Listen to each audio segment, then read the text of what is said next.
Piece of flaming horse. What are you doing? Every fuse changed and it still doesn't bloody work. Try to get this bloody radio working for the game tomorrow. That's the worst thing about construction. All these bloody Saturdays you got to work. I think this came up on my Torqn feed. Mate, in mining, we'd only get one day off a fortnight, and it was never on a weekend. Oh, except that time I failed a drug test on Friday and couldn't fly out till Monday. That was a good weekend in fairness. Torqn. Yeah, but deep fried, isn't that the app for the mining gear? No, they have all this construction equipment on here too now. I added all this gear to my loop when I started. It's free, get on it. Yeah, but aren't they giving you job and knock tomorrow for getting the grader with no radio though? I don't care, I'd still rather hear the match. Yeah, look, this bloke in New Zealand had the same issue. Someone said change out the 24 to 12 volt converter.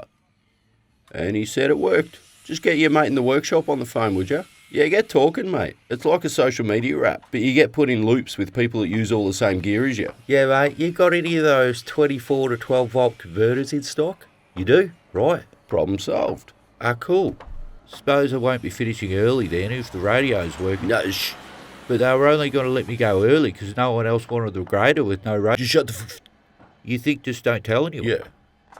You're a wise man. Torqn now includes construction equipment. Become a machine guru and get Torqn. Download the app today. It's free.